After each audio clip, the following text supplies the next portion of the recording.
Sporting Journal Radio, presented by Onyx. Thanks for tuning in to the show wherever you're listening, whether it's on this station right here, by downloading the podcast, or by streaming on demand at sportingjournalradio.com. The Pheasant opener is here for some of the people around the area. Tiny is very excited about it, obviously. And then October 16 and 17 is when we're going to open up in Minnesota, and also Wisconsin opens up for pheasants as well, too. So, of course, whenever we talk pheasants, we got to have Jared Wiklund, public relations specialist with Pheasants Forever, on the show. Jared, how you doing?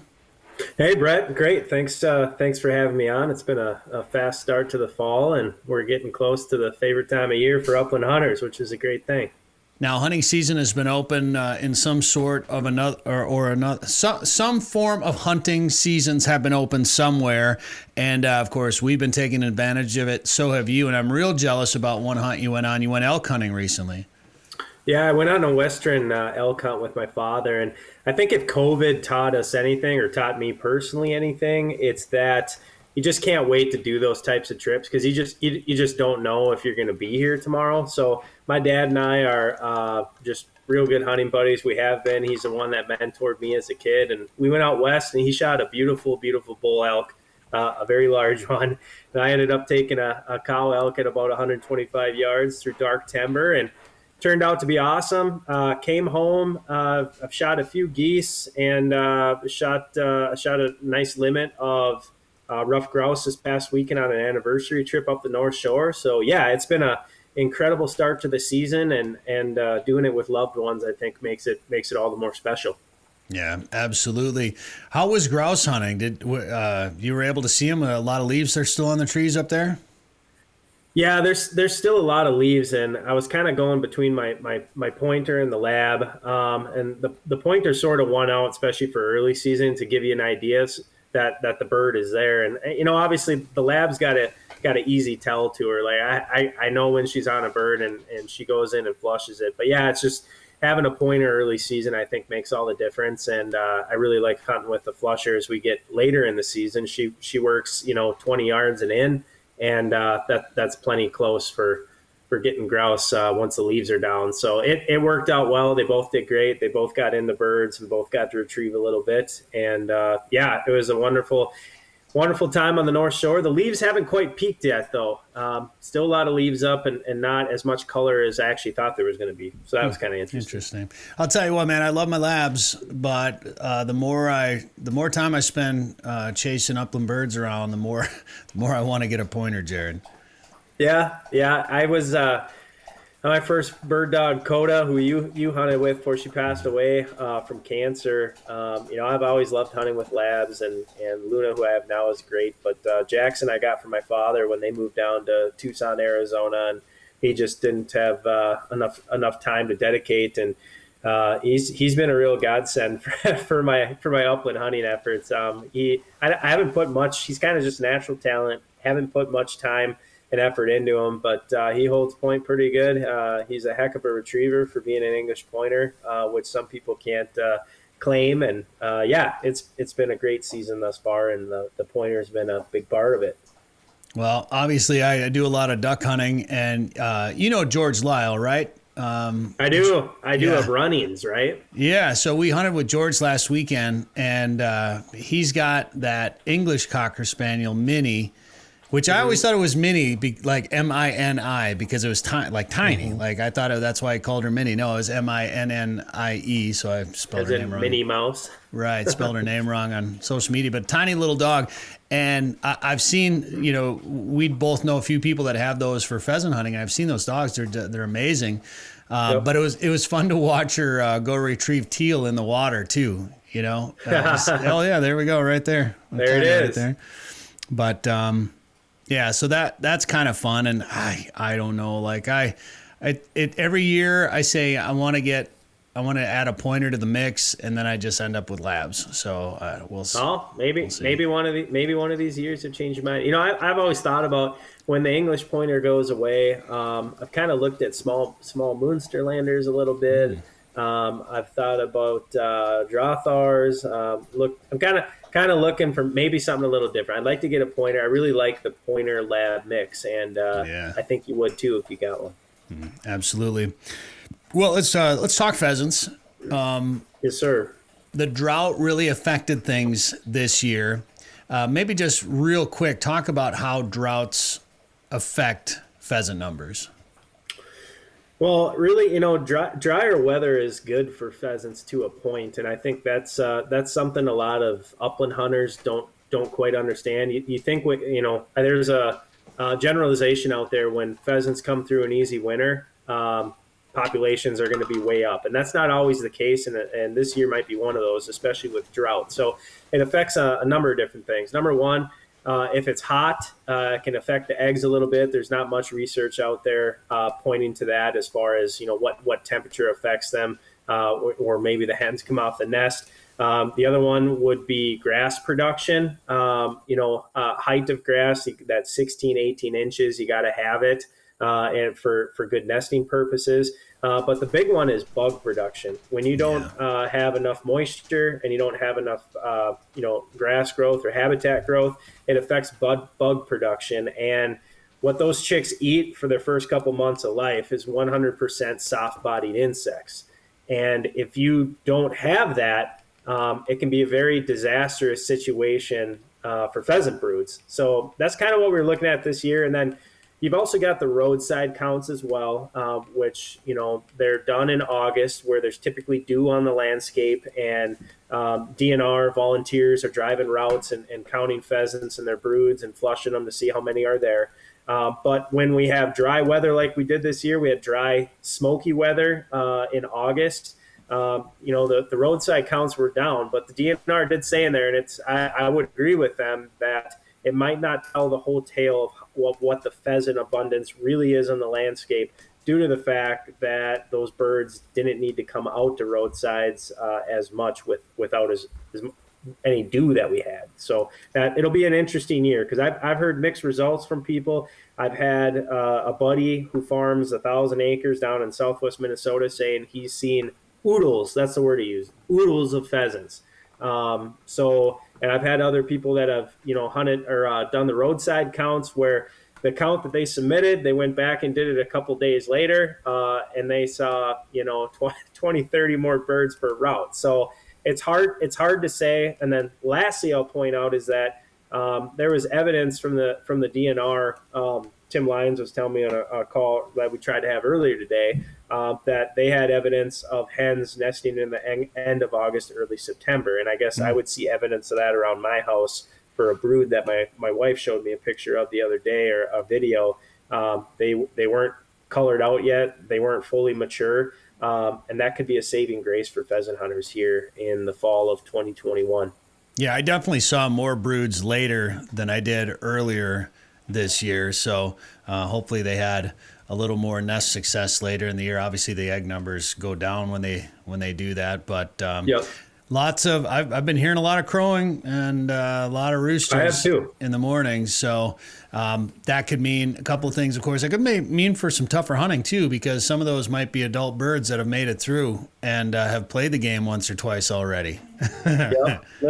Little bit more savvy roosters out on the landscape. Yeah, it's going to be an interesting year overall. I think the other aspect people are talking about is with the drought, we had more haying and grazing of CRP acres, especially on private lands, maybe some walk-in lands as well.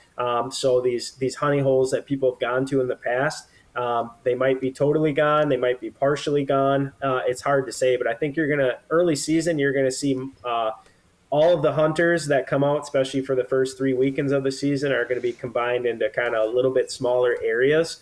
But I really think the late season hunters, the veterans this year are really going to get some good pheasant hunting as we get some snow and some cold temperatures. That's when I like to go, when there's some snow on the ground, and get out there and hunt a little bit. And you have a little bit more access to some of the public lands. There's not as many hunters out there. And I don't know, I just I like cooler temps. I like being out there later in the season for everything. Honestly, I like later season duck hunting. I like later season pheasant hunting. My deer hunting, my bow hunting isn't as successful later season, so I like to do that a little bit earlier. But When it comes to some of that that haying and grazing and some of that emergency stuff, obviously that's happening on private lands too. There seems like there's some more haying because there maybe some crops weren't planted in certain areas, and then we watched a lot of sloughs get plowed up here this spring too, for good or for bad. I mean, I understand why the farmers are doing it, but I watched a couple of good sloughs get plowed up. That I know have held pheasants in the past, but I can't fault the farmer for trying to reclaim his land a little bit, but it's just unfortunate to lose some of that habitat. But then with some of these really dry conditions, man, there's going to be a lot of sloughs that you can walk these days that have been like, I don't know, for up until last year, the previous probably 4 years, I just planned on being wet the entire time I was pheasant hunting. I planned on going, breaking through ice. My boots would fill up with water. I was constantly wet and just dealt with it. Last year, I hunted in my slip-on shoes for a good part of the season, and I have a feeling it's going to be that way again this year. So it's going to be you're going to be able to access some areas you might not have been able to in years past. I think there's a huge difference. I think a lot of people remember the fall of 2019 when we got a whole bunch of rain followed by a huge dump of wet snow. I believe that was in October. And we had more dumps of wet snow after that. And the sloughs never really froze over. So a lot of people, myself included, when, you're 5'8" on a good day, trying to go out and walk cattails with the worry of falling through. You don't know how deep some of those are. You're out there by yourself. So I always caution people, if you're hunting late season by yourself, make sure you know where you're going. You got to make sure some of those areas are frozen solid, because you just don't know how deep they are if you're just hunting them for the first time. But you're absolutely correct. The drought, most of the areas around my house with the drought, there's cattail sloughs that have been wet for the last 7 years since I moved in here, and they're completely dry right now. So there's going to be just some pretty big opportunities to reach places in some of those, what I think some people refer to as hell holes. And that's where the birds are going to be, but you're going to be able to reach them this year, I think, in a easier fashion due to the drier conditions. Well, I was definitely expecting the pheasant season to open up on October 9th this year. But it's October 16th, and I haven't been able to, I'm sure it's some sort of state statute where the opener has to be on Saturday closest to whatever, but I can't figure out why we're opening up on the 16th this year. But in any case, I have a feeling it's going to be like last year, Jared, where a lot of those crops are out prior to the opener. There's crops coming out all over the place this year too. So I think there's going to be more birds in the grass for hunters on opener. Yeah, talking with biologists, talking with farmers and friends of mine that are in the agricultural sector, crops are coming out of the field, and they're pretty well dried down in some places already. So you're absolutely right. I mean, they're going to need that extra time to dry out in the field. So they're pulling it out right now. I would imagine there's going to be a lot of corn harvest. Certainly bean harvest is going to be done, but corn harvest as well is going to be ahead of schedule this year. And that means good things for early season if we can get most of that out of there and not have a place for those birds to go and hang out for the day. All right. What about the Dakotas, maybe Iowa or Wisconsin? What are the other states around Minnesota going to see maybe for their openers, you think? And their seasons? Yeah, I think Iowa this year is going to be strong again. Their roadside counts overall were a little bit down, but there were some regions that were significantly up, especially the West Central and Northwest regions. And little anecdotal story, I actually went down to check out a land acquisition in northwestern Iowa, western Iowa, a couple weeks back, especially when the haying and grazing really started to get going at the beginning of August or middle of August. And haying and grazing is part of the game, and we support that from the conservation side. There's got to be some take and give, and CRP, not only has it been great for wildlife, water quality, and soil health, but it's also acted as a safety net for farmers and ranchers over the years. And when we have drought, it's one of the viable feed sources out there. But on my trip down to Iowa, there was a lot of haying going on, but behind each one of the bales, it seemed like every other bale there was a brood standing behind it. So the CRP did its job. The eastern side of the state, I think, saw a little bit downfall this year. They had some pretty tough weather conditions, over 30 inches of snow, followed by a lot of ice, and they had those really cold temperatures for 2 weeks. But Iowans are going to have a good season this year in particular parts of the state. South Dakota, I think there's going to be more broods out there than what people imagine. There has also all these states there's not really any difference between them. There's been a lot of haying and grazing going on. South Dakota saw some pretty unique heavy drought conditions throughout the summer. But folks have talked with, especially when they started some of their taking some of the grass off, for cattle ranchers. They were seeing more broods than they thought they'd see, so that's good. And North Dakota's kind of following suit. They didn't have much rain this year, and I think they were down overall for their pheasant counts. But there's certain areas there. I would encourage people to take a look at weather maps or precipitation maps throughout the summer, and those areas that had localized events where they had normal rainfall. That might be one of the keys to finding where there's going to be some pretty good pheasant hunting opportunities this year. Wisconsin's got some different things going on over there. They do a lot of pheasant stocking, so I know some places you can actually shoot hens in some of these areas. So I assume that's obviously because they're just all released birds anyway. They open October 16th. Limit is 1 rooster on opening weekend, then 2 the rest of the year. What's going on in Wisconsin, and why don't they have more wild birds over there? Wisconsin's interesting. I've talked to some of our biologists and members who hunt, the western side of the state where they have their actual wild populations, or their largest wild populations. And people do pretty good over there, wildlife management areas, but in particular, waterfowl production areas. But you're right, they do offer stock birds in some of those locations. It really comes down to grass cover. When you look at Wisconsin and you start kind of going east from there and look at some of these other states, when you look at the amount of CRP acres they have compared to places like Minnesota, Iowa, the Dakotas, Kansas, Nebraska, it really tells the full story right there. Pheasants are a grassland bird, and when you put grasslands with some type of agricultural crop, particularly grains, pheasants do well. Parts of Wisconsin, they just don't have enough grass cover to provide the whole suite of habitat that the birds need, and particularly CRP. I'd have to look and see what the number is, but I know they don't have nearly as much as some of the surrounding states, and that's pretty telling of the pheasant population as well. But they do have them in pockets. And we are still doing plenty of work over there. We've got great chapters in Wisconsin. The largest land acquisition we've ever done in the history of Pheasants Forever is located in Wisconsin, and we continue to do acquisition efforts. So Wisconsin's got some good things going for it, and they need more grass on the landscape, and we can help with that on public and private lands through our biologist program that we have in the dairy state.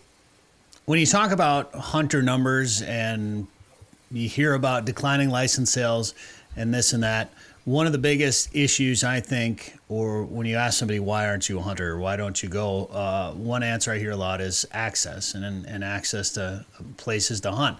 And I think that's the beauty of pheasant hunting is you don't need a lot of land to do it. You don't need a lot of gear to do it. You don't need to get up at 4 a.m. and set 1,000 decoys. You don't need a dog. I certainly think, I don't know if I would go without one personally. I think it helps to have one, but you don't need it. Dogs help. It's one of the, aside from dove hunting, realistically, it's one of the easiest hunting opportunities you have out there. Sometimes you just don't have places to go. So opening up that public land helps take away one of those barriers of entry for maybe somebody that's looking to get into hunting and go out and experience something. And that's one thing, obviously, that you guys do is acquire land and open it up to hunting, the hunting public. How many acres of that, in Minnesota, how busy have you guys been acquiring land? Well, let me preface it a little bit in that in the last 12 months, Pheasants Forever actually added the word access or public access to our mission statement, because we've been doing it since 1982. So throughout the nation as a whole, we've conserved about probably a little bit more now than 212,000 acres. So that's the equivalent of 331 square miles for pheasant hunters to go out and explore. It's a lot of land. If you were to just the outside of the acres, if you're just explore the boundaries of those acres, it would take you all the way from Canada down to the Mexico border. So yes, access really is the name of a game to get more people outside. And in Minnesota, when you talk about the Legacy Amendment, where we voted to tax ourselves in 2008, and that money goes into a pot that's split a couple different ways, but through outdoor heritage funds and the things that we're doing in Minnesota, in this state alone, we've conserved over 60,000 acres. And this past year, I had the opportunity during COVID to get in my truck and go visit a whole bunch of wildlife management areas and waterfowl production areas and take pictures, write descriptions, acres, funding partners, those types of things. And we've come up now, we've published a land acquisitions map on our website. If you go to pheasantsforever.org and go to the conservation tab and go to public land acquisitions map, you can see there on the screen in front of you, it's divided out, I believe, there's waterfowl production areas and wildlife management areas, and you can click on them and shows you everything you need to know. You can go to a satellite view. You can use the aerial view from the road system to figure out how to get there. And as you zoom in further, it's integrated with the DNR's map, so you can see what other public lands are close other than the ones that Pheasants Forever has purchased. So we hang our hat on that with our Call of the Uplands campaign right now. In the next 5 years, we're looking at doing 75,000 acres of permanent protection. Minnesota is obviously going to be a big part of that as well. And access is what we hang our hat on, and it's one of the reasons why people are members of Pheasants Forever and Quail Forever. Access is something that it's going to be there forever, and it's open to anyone to go out and recreate, bird watch, or just hang out and watch Mother Nature at its best. I like to watch birds in front of my gun barrel, personally. But, That's the other one. That's the other one, too. Pull that map back up, Dan. And click on one of those areas. So is that your handiwork? Is that your photograph right there then?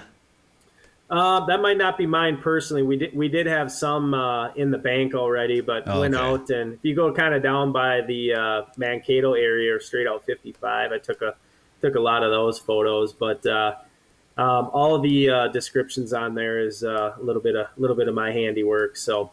Nice. Pretty proud of the map and proud of our staff, and it doesn't happen easily. It doesn't happen overnight. It takes a lot of partners, a lot of chapters, a lot of volunteers, and a lot of money. But we're doing our best, and even with the amount of acquisition that we've done, there's a public lands map available on the internet somewhere that shows, in the pheasant range, 94 I-94 and south. Most of these counties in the pheasant range only have 2 to 6% public lands, and we'd like to add more to that, and obviously we need more. But just goes to show that there's room to grow, and there's landowners out there that want to work with Pheasants Forever, and we want to work with them. So if somebody wants to leave a legacy in the future, call us. We'd love to take a look at your property for consideration as a future public lands. That's available for Minnesota. Is there plans to expand that to other states then? Yeah, this map is going to go nationwide. We've done a whole bunch of work in the state of Iowa, South Dakota. We just did the Kessler Game Production Area up by Pickerel Lake, which is 440 acres, pheasants, grouse, deer all over that. Montana, we've done a lot. Kansas, we've done a lot. Illinois, we've done a few. Missouri, we just did a huge one this last year. So yeah, we've got acquisitions going kind of all over the place. The East Coast, we've got a few going right now that'll be added to it. So yeah, that map will continue to be updated and get our full amount of acquisitions on there that we've done since 1982. Very good. Well, we should be able to find some birds out there, obviously. Might be a little bit older, a little tougher to hunt, and hopefully some of these younger birds made it through as well. But either way, I'm looking forward to the season once again, Jared. We should go walk through some grass together, get our dogs running around together, chase some birds around at some point here this year. So good luck in your adventures until then, and thanks for being on the show today. Looking forward to it. Thanks, Brett. Sporting Journal Radio is a division of Macaba LLC. If you've got a question, comment, or story idea for us, send us an email. Go to sportingjournalradio.com. While you're there, you can learn how to advertise on the show and visit our store for hats, hoodies, coffee mugs, and more. Go to sportingjournalradio.com. 852 million acres of public land, 147 million private properties, all in the palm of your hand. The #1 hunting GPS app just got better. With hundreds of custom map layers, 3D and topographic maps, you can easily scout on the road or at home before you go. And now you can get important weather details, CWD detection, and even know what crops have been planted where. Get the most trusted hunting GPS app ever made. OnX. Know where you stand with OnX.